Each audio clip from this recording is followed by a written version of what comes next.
ቁመቴ ሜትር ከ75 ኪሎ ነው 29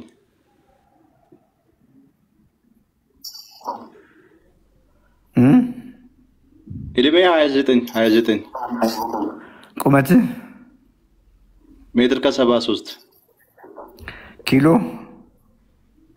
83 እየበረታ ነው እንግዲህ ባለማወቅ ያመጣኸው አይን መቼም አውቃ አላመጣኸው አውቃ አላመጣሁም ዶክተር አሁን ትንሽ ግራ ገባኝ ዶክተር ስፖርቱን ጀምረ ነበርና ምንም ይከነስ ስፖርት ጀምረ ነበርና ኤሮቢክስ ምናምን አሁን ዛሬ ስመዘም ምንም ለውጥ የለም ዛሬ ነውና 84 ነበርኩኝ ሲጀምር አንድ 3 ሳምንት ሳርክ ያለው አሁን 83 ነጥብ 53 ምናምን እንደዛ አካባቢ ነው መጀመሪያውኑ የወፈርከው ስፖርት ባለመስራት ይመስላል ወይስ ሌላ ምክንያት ያለ ይመስላል እኔ ስፖርትም አልሰራም ዝም ብዬ ነበር ምግብም አልመርጥም መሰለኝ yes so ትልቁ ነገር ምግብህን ባለማስተካከል ነው ምግብህን ሳታስተካክል ስፖርት ብላይ ሞከርከው ነገር የትም አያደርስህም ምግብህን ቀይርሽ መጠጥ አለ ነበር ምግብ ውስጥ መጠጥ አይ ምን መጠጣም ውሃ ብቻ ነው የምጠጣው ለስላሳ ጁስም የለም አልፎ ነው እሱ እንዳጋጣሚ እንጂ ኮመን አይደለም ስለዚህ ዱቄቷን ከዘይትና ቅቤ ጋር ቀላቅለህ ነው የጠጣው ሶሪ ለቋንቋ አይሆንም ማውኑ ነው ዶክተር yes እንግዲህ ያው ሳደርግ የኖርኩትን ነው እኔም ዱቄቷን ከዘይቱም ከቅቤ ጋር እንግዲህ ስሙ እኮ ነው ፍርፍር እንጂ መነሻ ዱቄት አይደለ አዎ እንደዛ ነው አይደለም እንግዲህ ዋና ስቴፕላችን እንደሆነ የሚገባናል እንደው ፈን እያደረግን እንድትጫወትን እንድንሄድ ብዬ ነውና ቀይር ምግብህን ቀይር እሺ because ሁለት ነገር ነው እየሆነ ያለው አንተ አሁን ቦርጭህን ወይ ደግሞ ፋትህን ያየው አይደለ ከዛ ይልቅ በደንብ ማየት ያለብህ ግን ሰውነቴ በረሃብ እየተጎዳ ነው ሰውነቴ በምግብ እጦት የሚፈልገውን አጥቶ እየተጎዳ ነው ብለህ ማሰብ ስትጀምር እንዴት ሰውነቴን ልመግብ ማለት ትጀምራለህ አየህ እንዴት ሰውነቴን ልመግብ ሰውነቴ የሚፈልጋቸው ነገሮች ሰውነቴ የሚያድሱ ከዚህ ከፋት የሚገላግሉኝ ያለ እድሜ እርጅት ግርጅ ፈላረጋህም የፋት ያረጋል እኮ አዎ አንተነሽ ፊት ራሱ አሁን አንዳንዴ እንደ አንተ ነው የሚመስለው ያይ ትልቅ ሰው ነው የሚመስለው አዎ ትልቅ እንደዛ ነው የሚመስለው ብዙ ጊዜ ሰው ምንለኛል yes እኛ ደግሞ የ29 መግሮምሳ መስናል እንግዲህ የመሰልነው እኮ ነው የምንሆነው በጤና ላይ እውነት ነው ተቀያየርን እኮ አንተ 50 ዘለልክ እኛ ደግሞ እድሜያችንን ቀልብሰን 29 ሆነን በርታሽ እሺ ዶክተር ኳሊቲ ፕሮቲኖች ብዙ ጊዜ ኮሜንት ላይ ጽፉልሃል ኮሜንት ላይ ጻፉለት ይሄን ልጅ ያያችሁ ነው ኳሊቲ ፕሮቲኖች አንተ ኤክሰርሳይዝ እያረክ ስለሆነ ኳሊቲ ካርቦችንም መብላት ትችላለህ እሺ ኳሊቲ ካርቦሃይድሬቶች እነማን ናቸው እነዚህ እነ ድንች ምንላቸው እነ ስኳር ድንች እነ ፍራፍሬ አትክልቶች ከመንጋ ከነ አሳ ጋር ከነ እንቁላል ጋር እሺ መብላት ትችላለህ ያናክል ወጣትም ስለሆንክ እንቁላል አስኳል ማውጣት አይተበቅብህም ብዙ ጊዜ አስኳል አውጡ ምናምን ሰምተህ ከሆነ ግን ብቻ ስጋው ጮማ ባይሆን እነዚህን እና አቮካዶንም እንደ ሳይድ ዲሽ እያረክ ሞር ዋናውን የምግብህን ማክሮ ከፍ አድርግ በተለይ የፕሮቲኑን መጠን ከፍ ለማድረግ ሞክር ቀይ ስጋ እስከሆነ ድረስ አሳ እስከሆነ ድረስ እና አይብ እና እርጎ እስከሆኑ ድረስ ከፍ አድርግ እነሱን ከአትክልቶች ጋር ከጊዜ በኋላ ደግሞ ቅድም ያልኩን እነ ድንች ስኳር ድንች እነ ካሮት ቀይ ስር እነ ድፍን ምስር ባቄላ ቦሎቄ ሳይድ ዲሽ ከጎን አድርገህ እነሱንም እየጨመርክ ያን ካስተካከልክ በኋላ ስፖርትን አስብ እሺ ስፖርት መጀመሪያ ምግብህን ካስተካከልክ በኋላ ነው ቢኮዝ እንዳልኩ ሰውነት ብዙ ነገር ጉድሎት ነው እያልኩ አንተም የሚመስልህ የጥጋብ ነው የሚመስልህ አንድ የፋፋ ሰው አይተህ ከሆነ ያ ሰውዬ በረሃብ ነው የወፈረው በረሃብ እንግዲህ ምግብ አለመብላት አይደለም አይደል ማይረባ ምግብ ሰውነት የሚፈልገውን እስካጣ ድረስ ያው ረሃብ አይደል እንደዛ ማለት ነው እና ምግብህን ቀይር በርታ ያልገባህ ነገር አለ? ዝም ብዬ ኳሊቲ ያልኩህ አይደል? ያልገባህ ነገር አለ?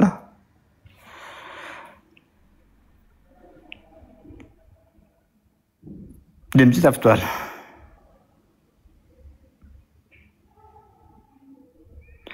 ይሰማሃል? ድምፅ ይሰማሃል?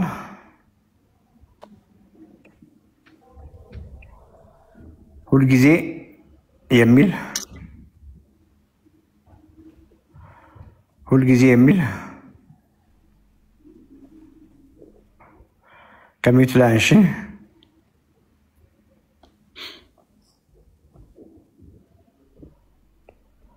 ወይ ከሚዩት ላይ አንሳ።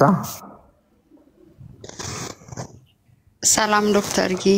እንዴት ነሽ? እግዚአብሔር ይመስገን። ሰላም ናችሁ? እግዚአብሔር ይመስገን። ዛሬ ምን በላሽ እያሉሽ ነው ገና ከመግባትሽ። እንደዛ ብለህ ጠይቃት ይሉኛል። እኔ የባሌን ላስቀድምና ከዛ ወደ እኔ ልምጣ። እዚህ ብዙ ካልወሰድኩኝ አለ ባለቤትሽ አጠገብሽ?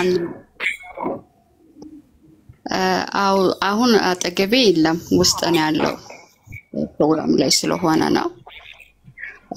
ትንሽ ጥያቄ ስላለኝ ጥያቄ ልጠይቅ ስለፈለግኩ ነው። ችግር የለውም። ምን ተፈጠረ? ባለቤቴ ኪድኒ ትራንስፕላንት አድርጓል። ደህና ነው አሁን? አሁን ደህና ነው። እኔ ባለቤቱ ነኝ። እኔ ነኝ ዶነር ሆንኩትና በዛ አልፎ እኔ ነኝ ዶነር ሆንኩትና በዛ አልፎ ፎሎአፕ አለንና እዛ ሙሉ ምርመራ ሲያደርግ ኪድኒ እንትን ስኳሩ ጨምሮ አገኘ ነውና ወዲያው ያንተን ህዝብ ገብቼ ያንተን ምክር እከታተል ነበርና የሶስት ወሩን ሲያሰራ 12.5 ነበረ የደረስንበት ማለት ነው። ከዛ ጌታ ይባርክ ያው ያንተን ምክር እየሰማን በእርግጥ ዶክተር ጋር ሄደን ያው የሱ ፎሎአፕ የሚያደርገው ላይ ማታ ላይ አንድ መድኃኒት እንዲወስድ አደረገው ለጊዜው። ከዛ እየቀጠለን እንሄዳለን አለውና እኔ ግን ያንተን ምክር እየሰማው እዚህ ጋር ልጆች ይሄንን ነው ምሳ የምንበላው ይሄንን ቁርስ የምንበላው ሲሉ ያንን እየተከታተልኩኝ መግበው ነበርና አሁን ከ12 እስከ 7 ወደ 7 ገብቷል። yes እንሱለት አዲሱ አሉ ካንሳር ስኳሩን ያየሽው እንጂ እሱ ማምሮበታል። በጣም ጌታ ይባርክ። ሁሌ እንፈልጋለን ለማግኘት ጌታ ይባርክ። አሜን። በጣም ትልቅ ነው ያለው። ግን አሁን ላይ ጥያቄ ምን መሰለህ፣ ይሄ አቮካዶ ምናልባት ቅባት ስለሆነ ኪድኒ ላይ የሚያመጣው ችግር አለ ወይስ ዝም ብለን እንቀጥል? አይብዛ። አሁን አይብዛ። ሀፍ ያክል በቂ ነው፣ ግማሽ በቂ ነው። ችግር የለም። ምንድን ድመት ነገር እያየው ነው። ድመት ነገር መጥቶ ሄደ ስክሪኔ ላይ። ቀሌን ነው። አሁንም አየሁ። ምንድን ነው? የምን ድመት ነው ብዬ እኮ ነው አይቼው አላውቅምና የምን ድመት ነው ብዬ ነው። ይቀልድ ነው። ምንድን ነው የሚሆነው? አቮካዶ ቅባት ስለሆነ ኩላሊት ላይ ጫና ፈጽሞ ኦኬ። ያ ሳይሆን አሁን ይኸውልሽ መጀመሪያ ከዛ በፊት ወደኋላ ትንሽ ልውሰድሽ እና ሜቢ ጥያቄን መመለስ ካልፈለግሽ እንዲያልፍ እናደርጋለን። ሲኬዲ ዲቨሎፕ አደረገ፣ ኩላሊቱ ፌል አደረገ፣ ኩላሊትሽን ሰጠሽው፣ ታደግሽው ባለቤትሽን። እንደሱ ነው የገባኝ። ልክ ነኝ? አዎ ዶክተር። ኦልሞስት 18 ዓመት ሆነን 18 ከተጋባን ከ3 ዓመት በኋላ ነው የታመመው። ትራንስፕላንት ካደረገ አሁን 16 ዓመት ነው። ኦልሞስት የታው ለልጆች ይስተጋባሉ። እሰይ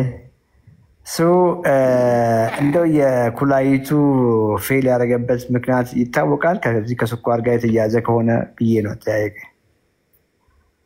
ስኳር አልነበረበትም። አሁን ነው በቃ 16ኛ ዓመቱ ላይ ነው። ምናልባት የሚወስደው መድኃኒቶች አሉና እነሱ ናቸው ሊያመጡት የሚችሉት። እንደውም ያንተ ትንሽ ቆይቷል ሳይመጣ እና አሁን ያው የሱ ተጽዕኖ ነው ሚላን ዶክተር yes እና ኪኒን እንዳደርግ ያደረገው ፕሬሸር ነው የደረሱበት በፕሬሸር ምክንያት ነው። ስንት ዓመት ይሆናል የዛኔ? 32 ምናምን አካባቢ። እንደው ስታስታውሺ በዛ ጊዜ ሆዱ ላይ ሳምፋት ነበረው? ትንሽም ቢሆን የቦርጭሹ ነበር? ያኔ አልነበረም። አሁን ግን ሰውነቱ ብዙ አይደለም። ሜትር ምናምን ነው። ምንድነው ኪሎ ደግሞ 75 ላይ ነው ሆነ ያለው። አሁን ሰውነቱ ብዙ አይደለም ግን ቦርጭ አለው። ያ እኮ ነው ስኳር እኮ የሚያስይዘን። ሰውነት የለንም፣ ሌላ ሰውነታችን ቀጭን ነው። ለብቻ ሆዳችን ላይ ያለ ፋት ነው ስኳር የሚያመጣው። እንደዛ ነው። ገባሽ? አሁን ልክ ባለቤትሽን እንግዲህ እንዳልኩሽ ሰውነቱ ቀጭን ነው፣ ቦርጭ አለ አይደለ? በሆነ ተአምር ነገ ከእንቅልፉ ሲነቃ ቦርጩ ምጥጥ ብሎ ሰውነቱ ጡንቻ በጡንቻ ሆኖ ቢሆን ኖሮ አይገርምሽም? ስኳር የሚባል ነገር ባልኖረ። የሁላችንም እኮ ይሄ ነው። የሚገርም እኮ ነው። በቃ አንድ ሰው ስኳር አለው ካሉሽ ጡንቻ የለውም፣ ቦርጭ አለው። አየሽ? ያ ማለት ምን ማለት ነው? ባለቤትሽን ስትመግቢው የነበረው አመጋገብ ምናልባትም ያንቺን ምግብ ያው ነው ብዬ አስባለሁ። ፑር ዳይት ነበር ማለት ነው። ሰውነቱን እያስራበ ሰውነቱን እየጎዳ አየሽ፣ በሽታውን ሲመግብ ነበር ማለት ነው። ፋቱን ሲመግብ ነበር ማለት ነው። ባለማወቅ አገኘሽኛል። አሁን ያስ እግዚአብሔር ረድቶት ከዛ ከሲሪየስ የሆነ ህመም አምልጦ በሰላም እየኖረ ምን መጣ? ስኳር መጣ። ስኳር መጥቶ እንግዲህ አስቢ፣ እችኛዋን ብርቅዬ ኩላሊትም አደጋው ላይ ልጥልበት ነበር ማለት ነው። አሁን እያረግሽ ያለሽው ባለቤትሽን ድጋሚ ሴቭ ለማድረግ ነው ሩጫው ማለት ነው። ቢኮዝ ስኳር እንደምታውቂው ነምበር 1 ኮዝ ኦፍ ኪድኒ ዲዚዝ ወይ ሲኬዲ በዓለም ላይ በአሁኑ ጊዜ ስኳር እና ከግፊት ጋር በተያያዘ የሚመጣ የኩላሊት ፌለር ነው። ኢቨን እችን ፕሮግራም ያው ሰዎች ብዙ ጊዜ ያውቃሉ እና ስኳር አሁን በቅርብ ጊዜ ነው ያወቃችሁት። ግን የስኳር መንገድ የሚጀምረው የዛኔ ግፊት የጀመረው ጊዜ አካባቢ ነው። የዛሬ 20-25 ዓመት ጀምሮ ነው ኢንሱሊን ሬዚስታንት የሚሆነው። ይሄን እንዴት ነው እርግጠኛ መሆን የምንችለው? ግልጽ ነው። ባለቤትሽ ዛሬ የምናወራውን ገብቶት ይሄን ምግብ እየበላን ነበር። ማናችንም የምንበላውን ምግብ ነበር ሲመገብ የነበረው። ያ ማለት ለረዥም ዓመት ስኳር ከመከሰቱ በፊት ግፊት ነው የሚመጣው። የሚገርም እኮ ነው። ግፊት ነው የሚመጣው። ኢንሱሊን ሬዚስታንት ከፍተኛ ኢንሱሊን ሆርሞን ነው የምናመርተው። ከፍተኛ ኢንሱሊን ሆርሞን ብቻውን ኩላሊት ዳሜጅ ያደርጋል። እሱ ላይ ደግሞ ግፊት ሲጨመር አየሸላውን ከፍ ያለ ያንን ተገላገልን ብላችሁ በሰላም እየኖራችሁ ነበር። ግን ያልተቀየረና ያልገባችሁ ነገር ያንኑ ምግብ እየተመገባችሁ መጣችሁና የዛኔ የተጀመረ በሽታ ኢንሱሊን ሬዚስታንስ ግፊት አምጥቶ ኩላሊቱን ያሳጠው በሽታ አሁን ደግሞ ሌላ ነገር ጨመረ። አይሽ ስኳር የሚባል ነገር ጨመረ ነው እያልኩሽ ያለሁት። ኢቭን በሕክምና እንኳን የነገሩሽ ምንድነው? ብዙ መድኃኒት ስለሚወስድ ነው ስኳር ያዘው ነው ያሉሽ። አይደለም፣ ሮንግ ዳይት እየበላ ነው የነበረው ከመጀመሪያ ጀምሮ። አይሸረር ቢኮዝ የተለየ አመጋገብ ኖሯል ብዬ ስለማላስብ ነው። ልክ ነኝ? መቼም አመጋገባችን አንድ ነው ብዬ ነው የማወራው። ሁልጊዜ የማወራው ይሄንን ነው።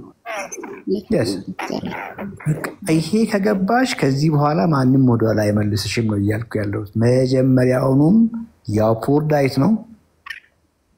አሁንም ደግሞ ለዚህ ይደረገ ያለው ዘሴም የመጣበት መንገድ ነው። ሞስት ላይክሊ የሚሆነው ይሄንን ነው። እንግዲህ ኮንክሉድ አድርጌ ይሄ ነው እያልኩሽ አይደለም። አካሄዱ እንደዚህ ነው እያልኩሽ ያለሁት። ቢኮዝ የስኳር በሽታ ዛሬ ያወቀ ሰው የታመመው ዛሬ አይደለም፣ ከ20 ዓመት በፊት ነው እያልኩሽ ያለው። ሰውነታችን ልክ ዛሬ ተጥዶ እንደሚገነፍል ድስት 20 ዓመት ቆይቶ ነው የሚገነፍለው ብለሽ አስቢ። ገባሽ? ዛሬ የተጣደ ድስት እንግዲህ የተንተከተከ መጨረሻ ላይ ስኳር አየን። ስኳሩ የመጣ ጊዜ ነው የታመም ነው። ድስቱ እኮ የጣደ ቀን ጀምሮ የታመም ነው። እንደዛ ነው አንደርስታንድ ማድረግ ያለብንና በርቺ።